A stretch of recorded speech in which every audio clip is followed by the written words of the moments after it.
Aman nih, cek ya. Aman nih. Mulai jam itu.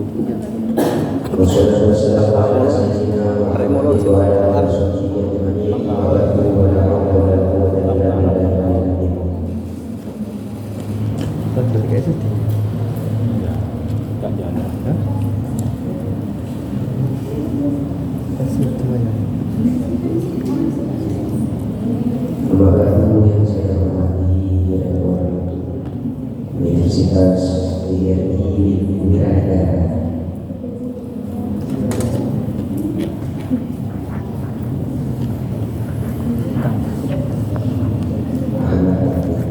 Dr. Muhammad Taufik Ibn, yang saya hormati para dekan, khususnya Fakultas Agama Islam, Bapak Kamu, saya hormati para dosen segenap penggunaan, serta yang saya banggakan para kawan-kawan, teman-teman, mahasiswa-mahasiswi Uniwara, generasi wiragara yang bisa diharapkan. Amin. Saya baca-baca ternyata akan targetnya 2030 dari 2025 sampai 2030 dari visi misi Uniwara sementara ini baru dari 2005 sampai 2030. Nah kalau saya sendiri, ya Allah ya Karim, segala puji hanya milik Allah yang telah mengutus Nabi kita, Nabi yang paling mulia, Ihsan Samin, sebagai cerminan, sebagai suri tauladan menuju kesuksesan kita. Salawat serta salam semoga tetap tercurahkan kepada baginda kita Nabi Muhammad SAW.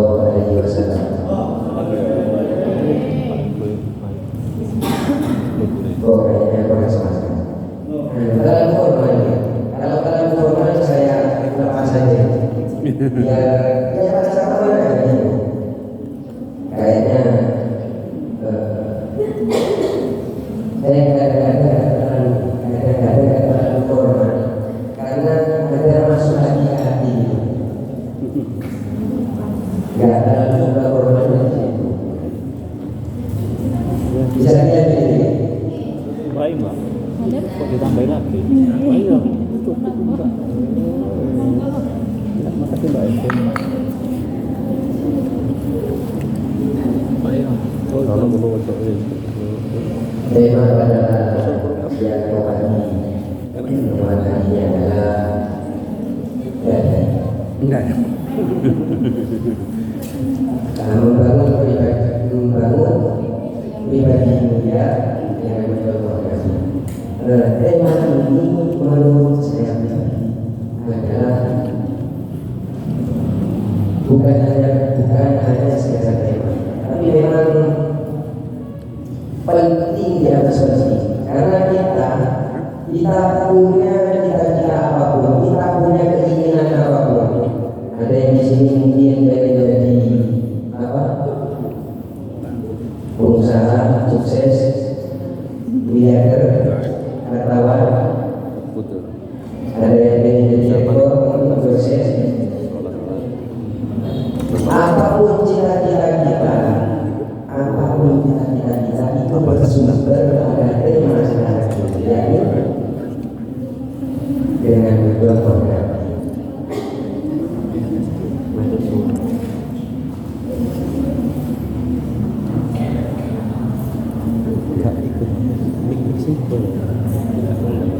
Tidak terlalu nah sekarang yang corong kalau tahu sebatang corong sehingga pertama saya sini ada dokumen kawan ada mati belum Biar mikir kau gak pati kerungu. Iko lo kecil.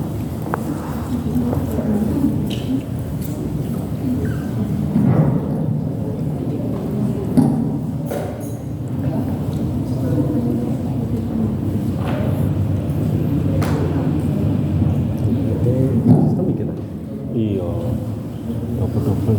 Itu masih coba mau di kafe. Nah, ini dia kan nggak ada.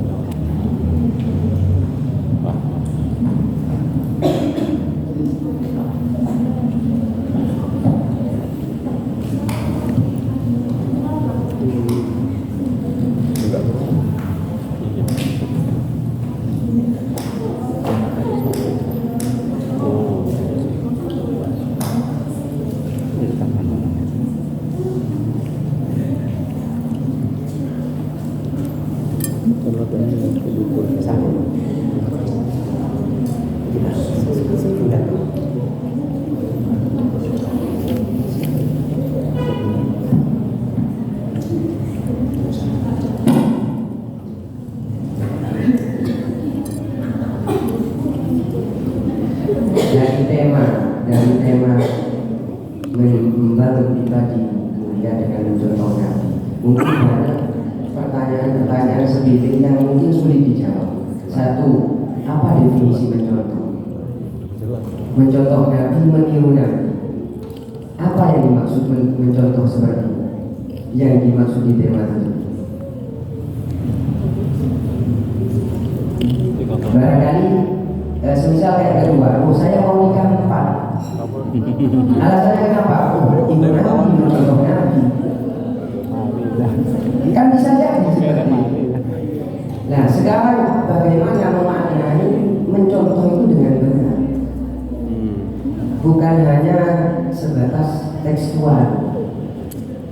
Menikah 4 alasannya ikut Nabi.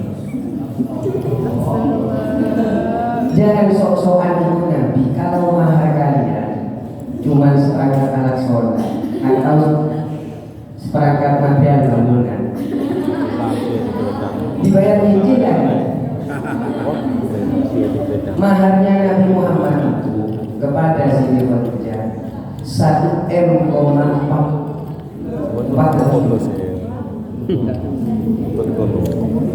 Jadi jangan sok-sokan ikut Nabi.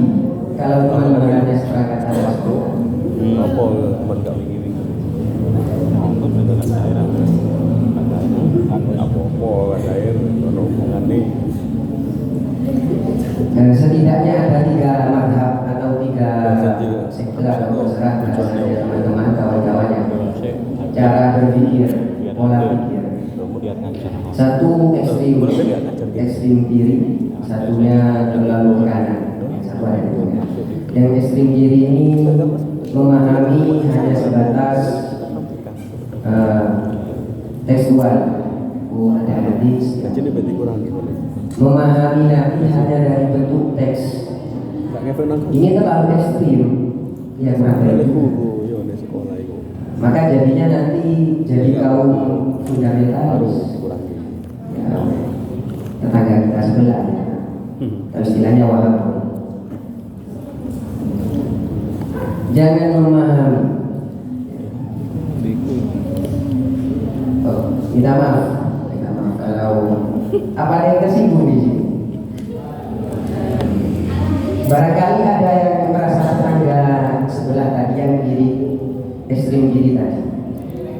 Jadi satu madhab pertama itu hanya memahami Nabi itu dari segi hal tekstualnya saja, dari hal yang tersurat saja, tanpa melihat esensi, tanpa melihat hal yang tersirat di dalamnya.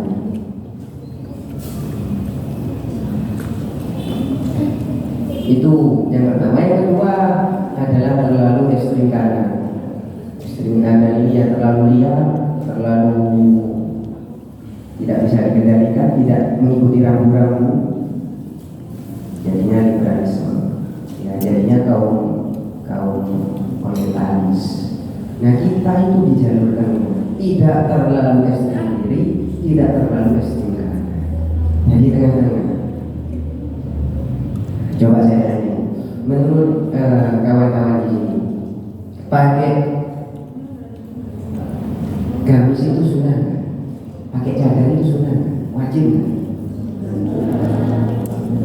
Nah, kalau seandainya saya jawab tidak sunnah pakai gamis gimana? Apa alasan sunnah pakai gamis? Kalau menurut Allah wajib. Pakai gamis itu sunnah, pakai sorban sunnah kan? Kalau saya jawab tidak ya, seandainya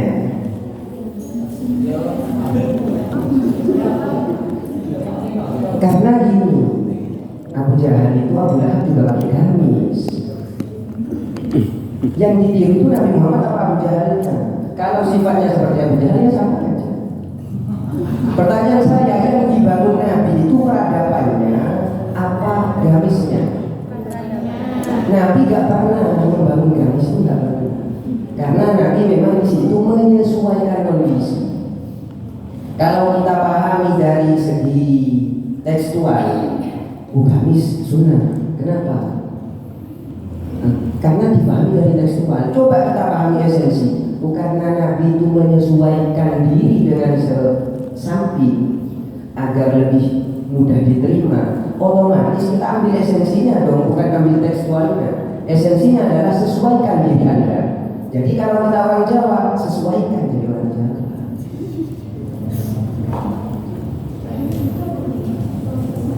Jangan diambil tekstualnya saja. Nah, kalau sunnah, oke lah sunnah. Tapi menurut saya itu sunnah yang paling bawah. Kenapa? Ya ada embel-embel ikut Nabi. Sunnah menurut saya sendiri, sunnah yang paling sunnah itu adalah meniru, mencontoh pola pikir dan pola sikap Nabi. Bagaimana Nabi mempunyai pola pikir, bagaimana Nabi punya pola sikap, itu yang paling sunnah menurut saya. Jelas, dapat poinnya di sini, dapat poinnya. Jadi kalau salah memahami arti mencontoh bisa nanti radikalisme. Jangan terlalu kaku, ya jangan terlalu liar, ya tengah-tengah saja.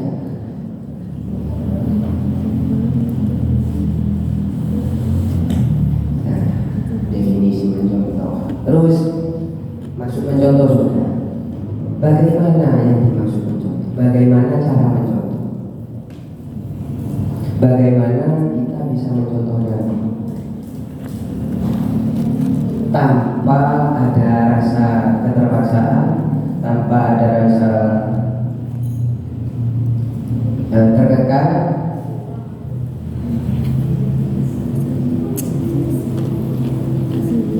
selama ini kan kita Kanjeng Nabi kan bukan dengan cara kepuasan, ya, tidak dengan kenyamanan. Maka satu cara mencontoh Nabi itu ya satu kenali kepribadian Nabi. Mana mungkin orang bisa mencontoh Nabi kalau belum kenal siapa Nabi? Ya contoh kecilnya gini, saya itu pengagum Gus Dur. Misalnya, saya pengagum Gus Dur. Gus Dur ini adalah orang yang sangat memanusiakan manusia, orang yang tidak pandang bulu, tidak pandang ras. Semuanya dipandang sama, tanpa melihat embel-embel jabatan, embel-embel status, materi, uang. Semuanya disamakan. Bahkan yang minoritas malah dibela. Dan seperti itu. Nah, karena saya tahu Gus Dur ini menanamkan apa yang dibangun Gus Dur. Gus Dur menanam ketauhidan, kemakmuran, kesetaraan. Karena saya kenal, maka saya kan kagum. Dari kenal kagum, dari kagum menjadi cinta, dari cinta kita melaksanakannya, mencontohnya jadi enak, jadi puas, jadi nyaman tanpa merasa terbebani.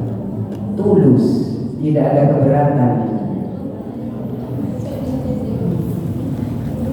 Kalau kita belum kenal Kanjeng Nabi, kan nggak masuk akal mau ikut Kanjeng Nabi. Saya nggak kenal Gus Dur, terus saya mau ikut Gus Dur, ya minimal kenali dulu pribadi aja, pelajari sejarahnya, lanjutkan perjuangan. Dan seperti itu. Nah, kita lanjutkan mengenal Nabi itu gimana? Yang mengenal Nabi itu satu dengan rasional. Pertama, tetap semuanya pakai ilmu, tidak pakai akal. Kenapa? Karena dinu aklun, faladina liman la akla. Agama itu adalah rasio. Maka tidak ada agama bagi orang-orang yang tidak rasional. Pakai akal dulu. Satu, manusia. Nabi itu ya manusia. Pertama, Nabi itu kita levelkan dulu, beliau itu manusia. Jangan langsung ke taraf tinggi. Kalau masuk langsung ke taraf yang cintanya itu sudah tergila-gila, cintanya udah gak nyambung dengan kita. Misal anta syamsun, anta badrun, anta nurun, engkau adalah matahari. Itu sudah bukan bahasa. Kalau bahasa cinta itu gak ada yang benar, malah gak ada yang masuk akal. Maka teori pertama adalah cintai Nabi dengan akal dulu. Kenali Nabi dengan akal dulu. Dia itu manusia. Kalau orang cinta kan kita belum kenal, apalagi belum cinta sudah langsung ikut anda samsulnya, gak masuk ke hati kita.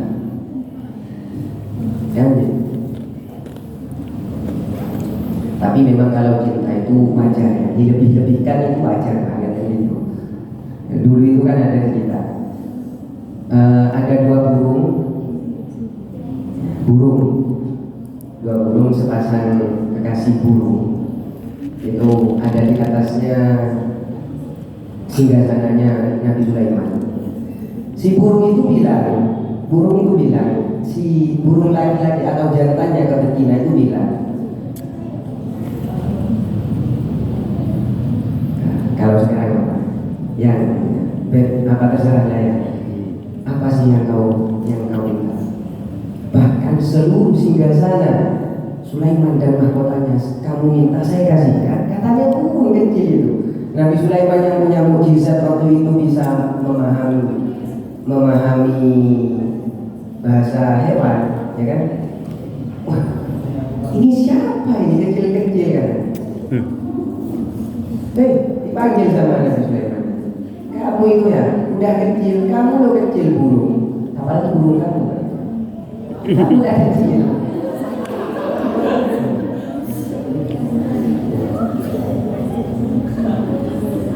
Akhirnya wajar katanya burung itu namanya orang juga lagi dimabuk cinta ya wajar.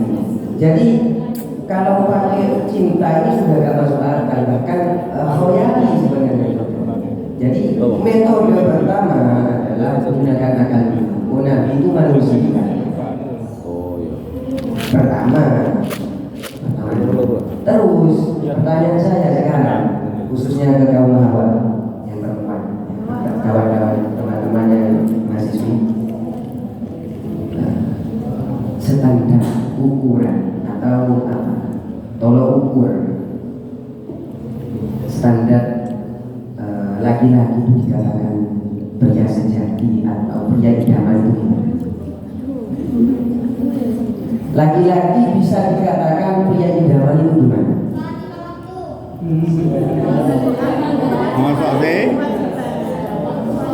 Bisa dikatakan gagah gitu. Gagah apa harta menawan, rupawan, ya kaya raya, ya gagah itu cool atau apa lagi cool, berkarisma, apa lagi? Ada yang lebih penting mungkin yang lebih penting itu menepati janji, tidak mudah PHP. Nah itu manusia di dalam. Dan Nabi memiliki itu semua. Nabi itu pria idaman betul, kaya, betul kaya Nabi. Di umur 9 tahun, Nabi itu sudah saudagar, sudah menjadi saudagar, dan berdagang sampai ke lintas negara, bahkan 4 sampai 7 negara di umur 9 tahun. Syam itu kan berdagang ke negara Syam kan. Syam itu sekarang jadi 4 negara. Satu Syria, ibu kotanya Damaskus, terus ke Yordania. Jadi Syam itu jadi 4 negara kan. Syria, Yordania, Lebanon, Palestina, ibu kotanya Yerusalem. Ya kan? Di umur 9 sampai 13 tahun Nabi keliling dunia. Orang keren gimana ya Pak? Kalau perempuan lihat beliau, jangankan jadi Nabi, manusia ya, ini kita letakkan Nabinya dulu. Nabinya kita letakkan dulu, murni manusia saja. Sudah jadi penyanyi. Kalau laki-laki sekarang kan ya, mungkin yang kelas tertinggi mungkin ya bosan kaki, ya, kaki gunung, camping, gitu, buatan gitu. Gimana? Oh, alhamdulillah,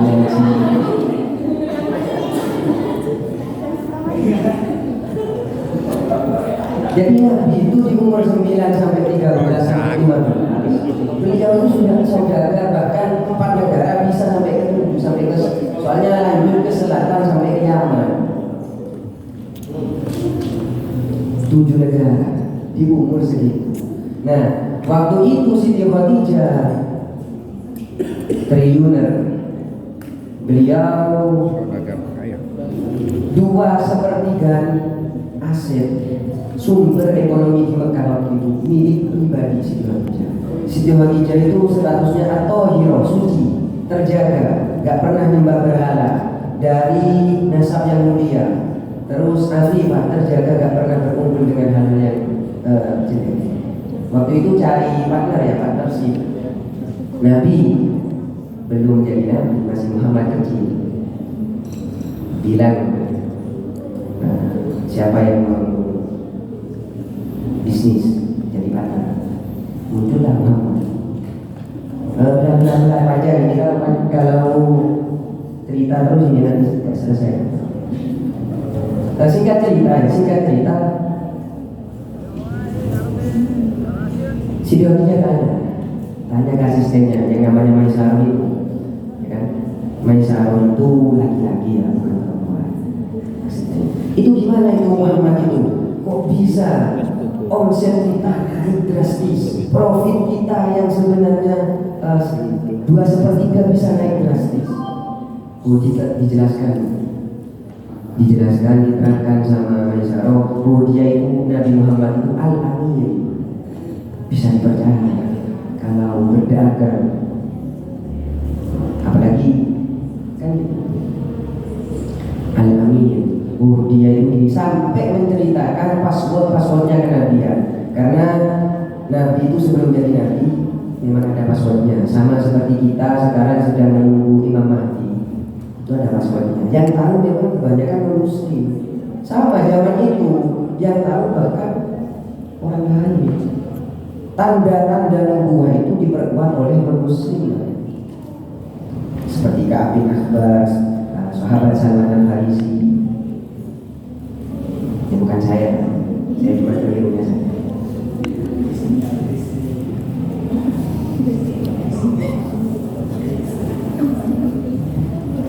Jelas nih.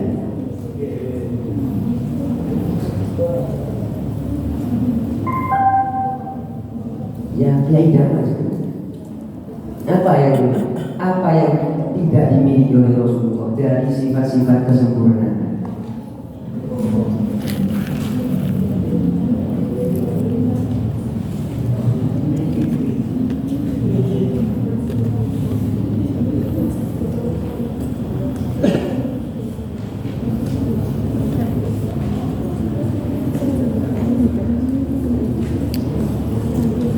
Jangan dibilang Nabi itu miskin loh ya. Nabi itu kaya. Jangan dibilang Nabi itu miskin. Tapi kan Nabi sampai Allahumma ahina miskinan wa miskinan.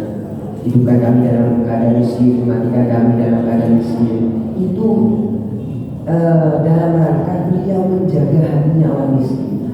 Kalau beliau kaya raya, Nabi Muhammad itu kaya raya.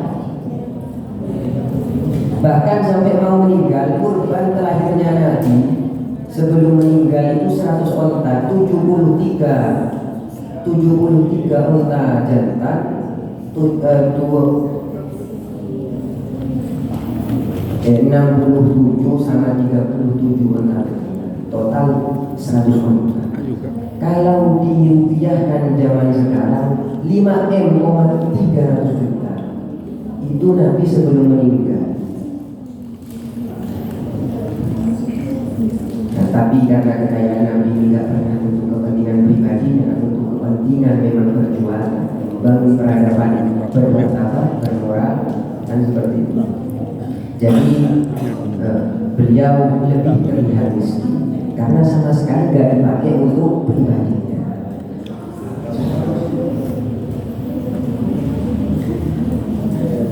Terus apa lagi? Selain Nabi juga Nabi membangun peradaban mulia, bermoral dan bermartabat. Mungkin yang tidak bisa dihilangkan adalah Nabi itu mengangkat derajat wanita. Sudah dapat berapa? 1500 tahun. Dulu wanitanya, minta maaf, ini dulu yang masih dulu. Dulu wanita itu memang sangat-sangat hina, sangat-sangat rendah. Bahkan zaman dulu kalau beli pedang, bukan beli pedangnya, beli sarung pedang, kembaliannya diganti wanita. Saking rendahnya wanita. Nah, adanya Nabi memuliakan mengentas itu. Sampai Nabi Daud, kata Nabi, ma'akroman nisa illa karim wa ma'ahanahunna illa lahim. Ma'akroman nisa tidak akan memuliakan perempuan illa karim, kecuali hanya laki-laki yang mulia. Wa ma'ahanahunna, dan tidak akan menghina wanita kecuali memang laki-laki yang hina.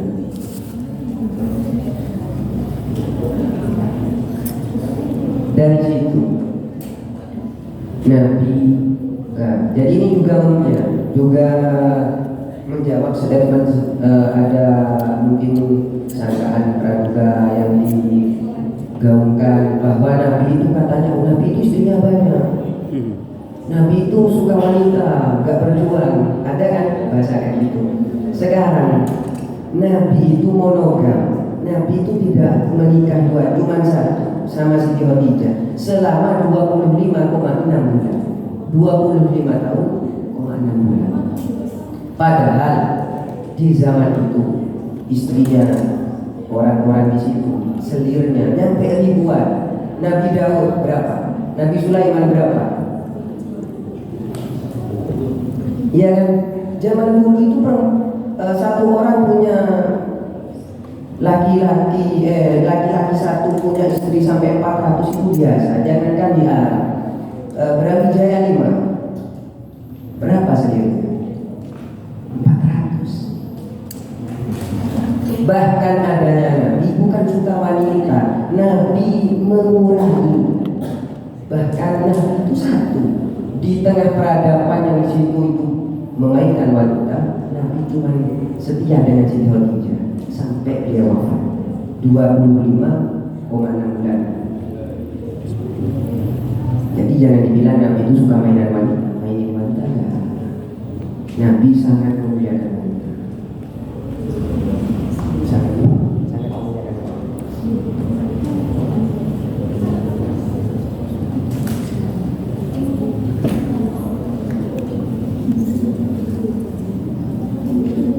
Nah, bahkan sampai kelihatannya cara Nabi membangun peradaban untuk mengentas, untuk mengangkat derajat wanita itu sampai menghilangkan kebudakan.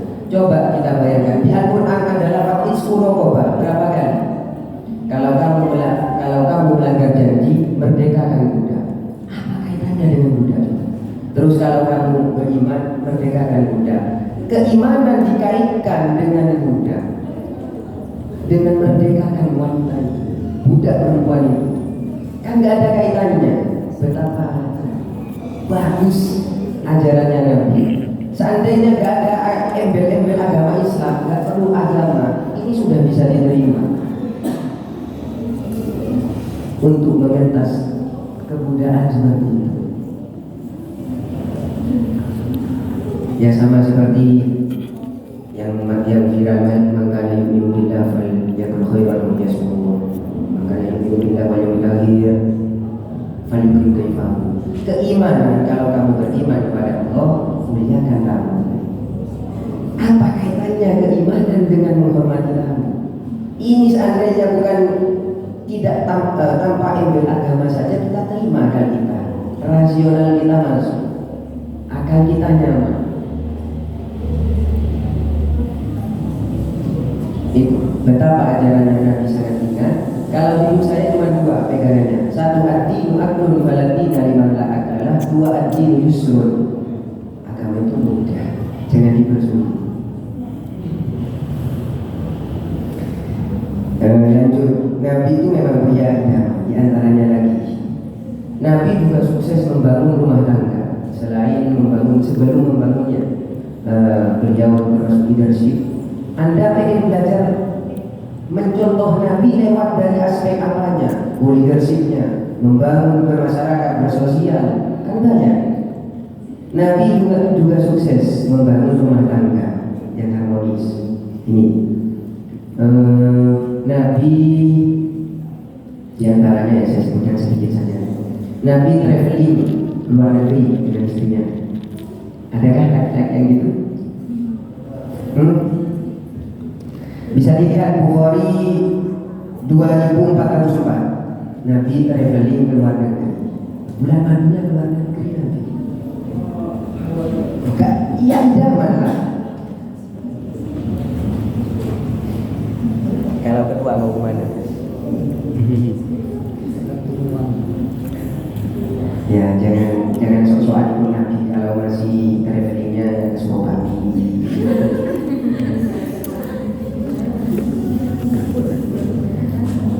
Nabi memanggil saya, juga memanggil saya ke istrinya. Bukhari 3768, nanti dicek sendiri aja. Ini saya cuma singkat. Nabi juga membela istrinya, tidur di pangkuan istri. Nabi tidur di pangkuan istri. Ini yang sempat viral kan? Nabi tidur di pangkuannya Siti Khadijah. Waktu itu Siti Khadijah menangis, netes air matanya itu ke Nabi. Ya, bangun Nabi bangun. Kenapa Siti Khadijah? Kenapa menangis? Apa engkau menyesal menikah dengan Nabi Muhammad? Dulu engkau kaya raya, sekarang kau jadi paling miskin. Dulu engkau kuliah, sekarang kau dikucilkan, kau diisolasi. Kamu dihina oleh rakyatmu sendiri. Kenapa kau menangis, Khadijah?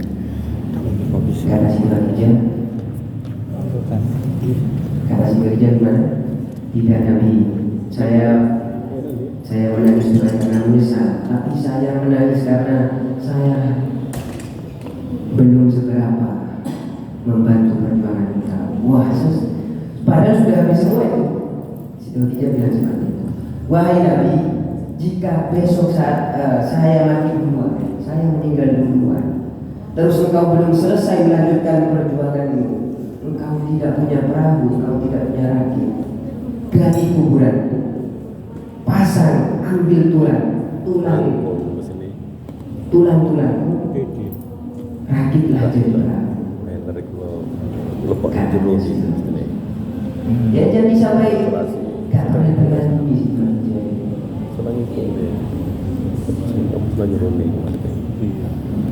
Nabi juga mengusap mata istrinya, pernah mandi bareng, wadah semuanya, mengantar istrinya, juga ngobrol di luar, makan di luar, banyak. Nabi juga mempersiapkan pahanya untuk diinjak oleh istrinya. Anggaplah kalau di sini Bapak Prabowo atau Pak Jokowi waktu keluar dari apa disiapkan agar tidak bahagia. Nabi seperti itu kepada Dewi Sofia, karena Dewi Sofia ini istri yang sering ikut perang, sering tampil di luar. Waktu Siti Sofia ini mau turun dari kendaraannya, dari tunggangannya, kalau sekarang kan alpada, mau turun, Nabi duduk mempersilahkan pahanya diinjak oleh istrinya. Wah, kurang romantis gimana? Romans, dan itu udah nggak perlu kita lanjut aja, nggak bahaya ini, karena ya paling tidak saya memang harus menyampaikan agar kenapa? Oh ternyata kunci sukses rumah tangga yang harmonis itu juga cukup dengan meniru kanjeng Nabi. Kita mau meniru dalam segi aspek apa saja, dalam segi kekayaan, pengen jadi miliarder, pengen jadi apa aja, pengen jadi kritikus, pengen jadi apa? Politik. Nabi itu ahli politik, strategi perang, hebat beliau. Nah gitu ya, jelas ya. Poinnya ada apa?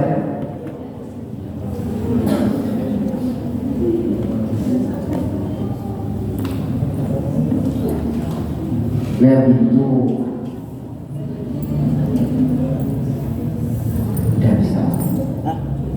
Kopi. Pantesan.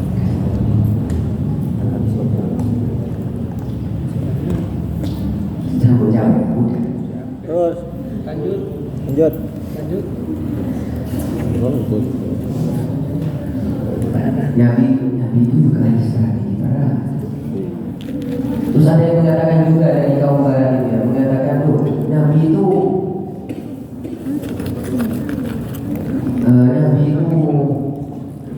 agama Islam itu agama kekerasan.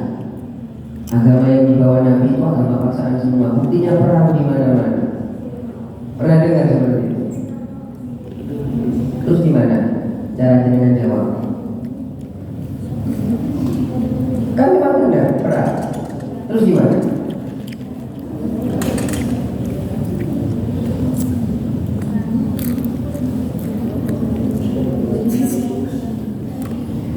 Nah ini data statistiknya.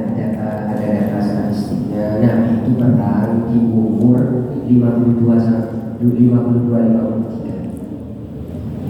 Berarti baru perang di umur 52-53. Karena selama 10 tahun di Mekah itu Nabi, jadi ada dua periode. Ketika di Mekah, Nabi itu lebih fokus menanam spiritual, ketawilannya dulu, keimanan dulu. Baru setelah hijrah ada di Madinah, baru ekspansi militer, perluasan wilayah baru dibubarkan, dimulai. Nah, Nabi itu seumur hidup hanya perang 9 kali. Ekspansi militer ya, perluasan wilayah itu selama 54 kali.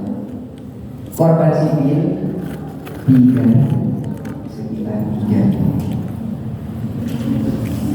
kali, 54 kali korbannya hanya 3.000. Itu pun ada aturan yang sangat ketat. Perempuan jangan, orang tua jangan, orang kecil jangan disentuh, jaga ekosistem alam, jangan buang sampah sembarangan, jaga pohon-pohonan, ada aturan rapi banyak. Nah sekarang kita bandingkan perang dunia kedua barat, perang dunia kedua, 1 kali perang, berapa korbannya? 60 juta. Ya kita bayangkan saja, lebih kejam mana? Kamu Nabi gimana? Padahal sudah perang 9 kali, yang meninggal 3.000 korban. Ya kan?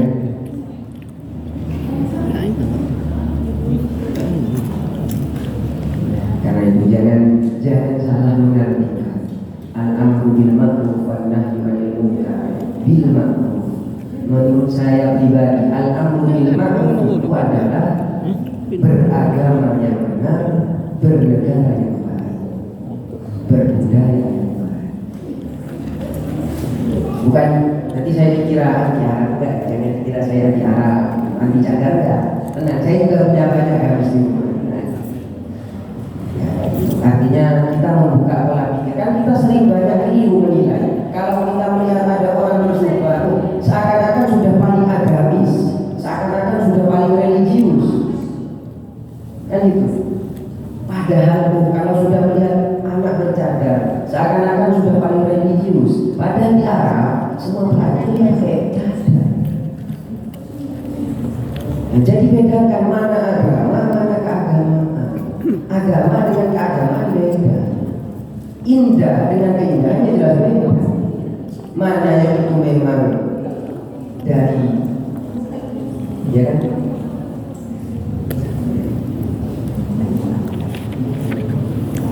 Mana yang agama, mana yang keagamaan. Kalau keagamaan itu kan ekspresi manusia, itu budaya itu. Agamanya hanya mengatakan tutupi auratmu, entah pakai kardus, entah pakai baju batik, entah kan bisa pakai sarung, pakai sak. Ya. Yang penting kan kewajibannya itu. Jurisprudensinya, fikihnya itu mengatakan tutupi auratmu. Agamanya cuma di sini. Nah, bentuk menutupinya itu mengikuti budaya. Oh, di Arab seperti itu, oh, di Jawa seperti itu. Bedakan agama dengan agama.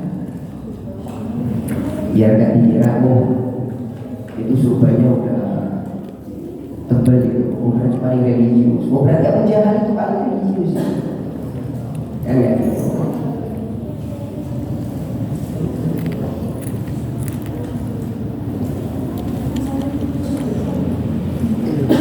Mungkin ada yang mau ditanyakan sebelum saya lanjut?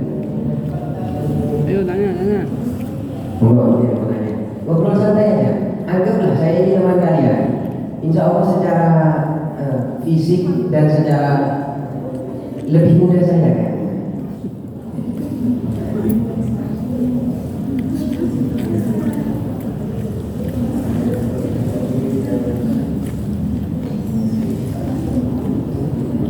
Barangkali ada yang mau nanya. Los, yang mau tanya silakan.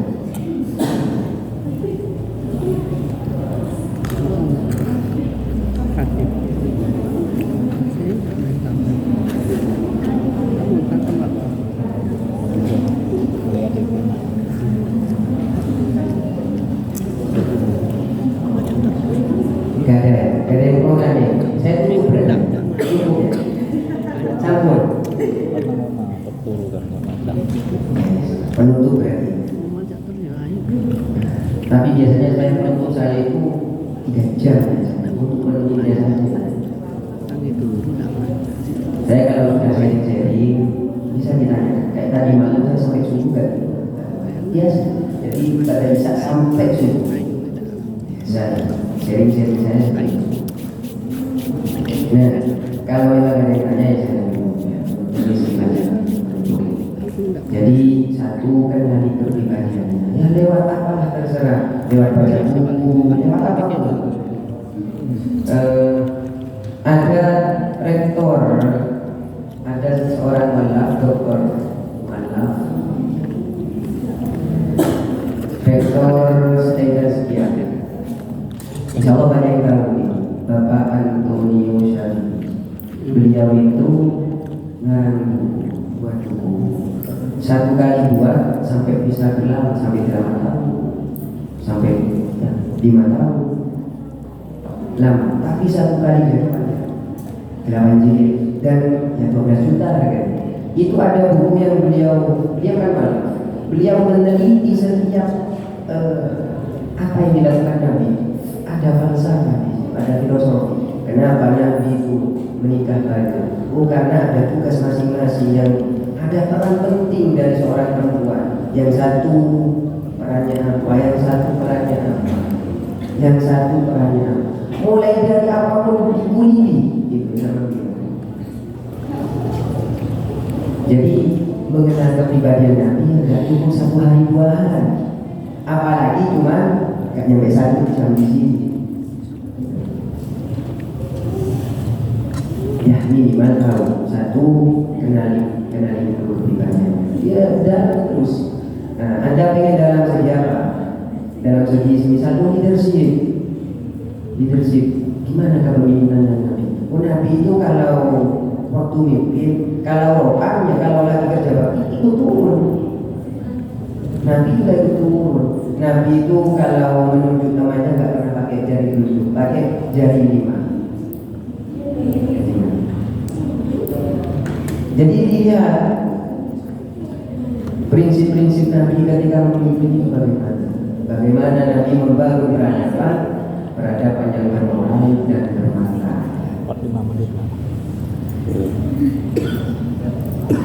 Sampun ini mungkin penutup. Nah, Nabi itu selain jamalul wajhi itu kemuliaan bahasnya yang rupa jamalul wajhi juga jamalul qalbi, jelas ya. Tapi Nabi itu juga jamalul akli. Nabi itu jamalul akli, orang yang sangat rasional. Bisa dilihat di Syarah Qasqalani atau Syarah Fathul Bari Sahih Bukhari. Itu Nabi dijelaskan oleh Imam Ibnu Hajar, beliau itu juga jamalul akli. Beliau itu berarti sangat rasional.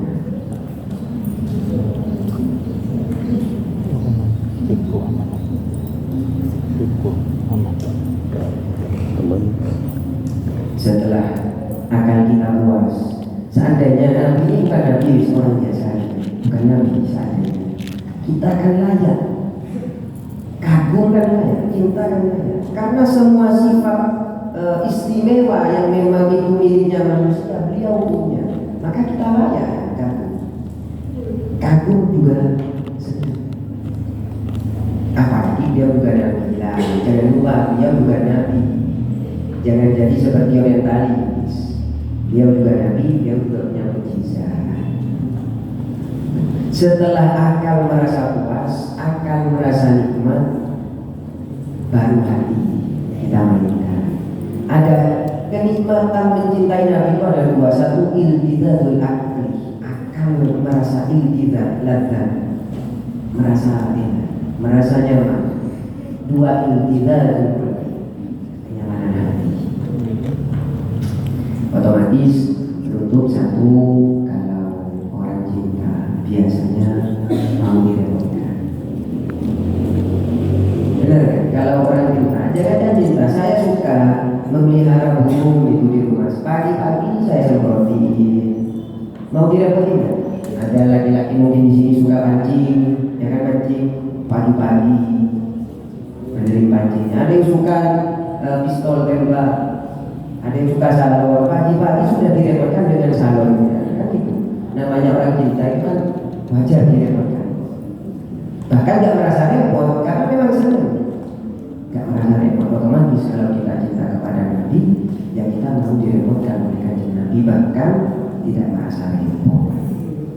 Gak merasa repot, bahkan merasa nyaman, tidak ada tekanan.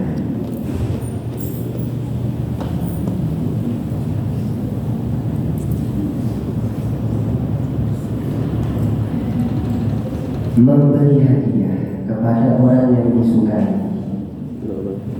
Misal ini kita apa ini?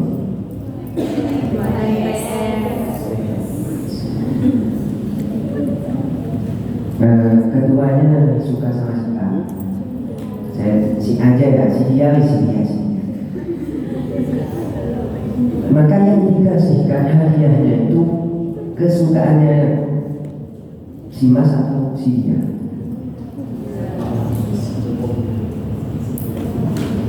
Yang disukai oleh si apa si Mas.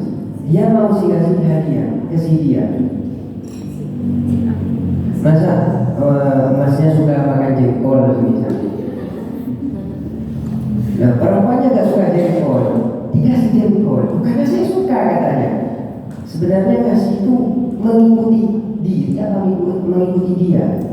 Setia, kalau kita cinta kepada Nabi, kita lihat, ya otomatis tadi yang terakhir satu mau direpotkan, terus memberi apa yang paling disukai Nabi.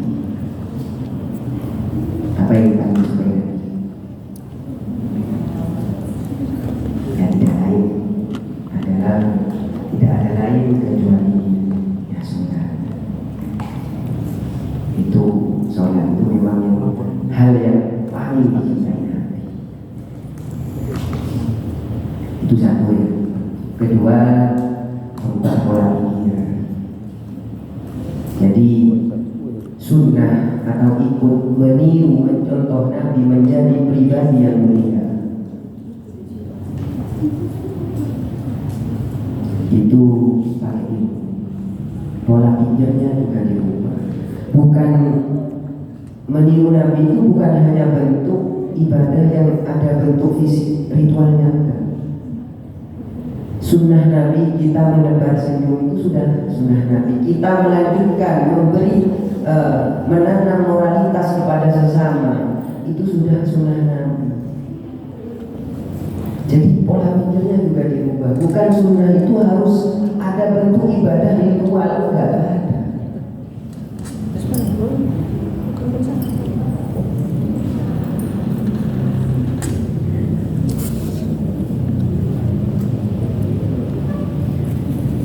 Itu yang kedua. Jadi pola pikir dirubah, ibadah itu tidak harus bentuk ritual fisik, harus menjadi pribadi yang bermoral. Itu sudah termasuk melanjutkan perjuangan Nabi. Karena zaman dulu ya kayak tadi yang saya ceritakan, gimana betapa hinanya seorang perempuan sampai menjadi mulia semulia. Terus yang nomor 3, yang ada hadis, tidak sempurna iman seseorang hingga dia bisa mencintai Nabi melebihi apapun, melebihi orang tuanya, melebihi saudaranya, melebihi dirinya sendiri. Tidak sempurna imannya seseorang sampai Nabi itu adalah orang yang nomor 1.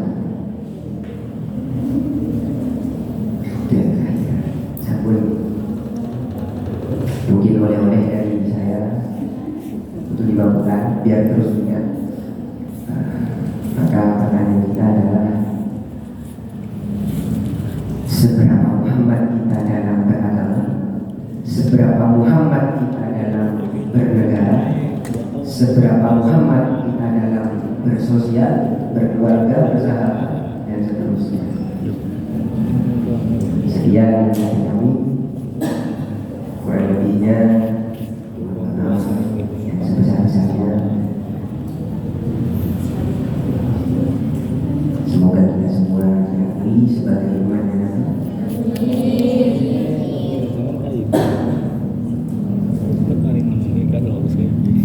Menjadi pribadi yang bisa dibanggakan oleh Nabi.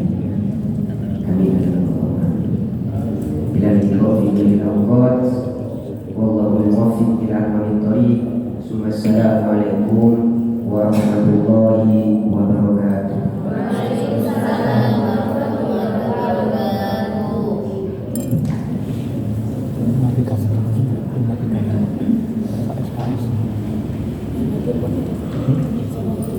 PT anu 22 PN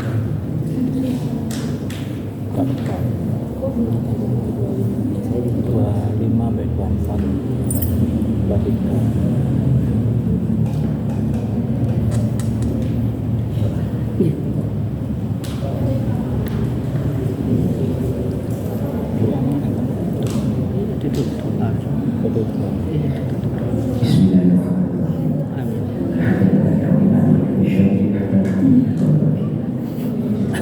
Ya Rabbana lakal hamdu jalali Allahumma shalli ala sayyidina Muhammadin fil awwalin wa shalli wa sallim ala sayyidina Muhammadin fil akhirin wa shalli wa sallim ala sayyidina Muhammadin fil nabiyyin wa shalli wa sallim ala sayyidina Muhammadin fil mursalin wa shalli wa sallim ala sayyidina Muhammadin fil malaikati ila yaumiddin.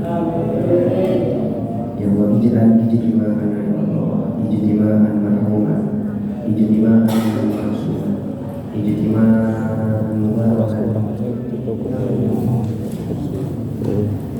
wala taj'al ya Allah istirahat ba'da istirahat mansura. Rabbana su'alina Betul. ij'al hayatan Rasulillah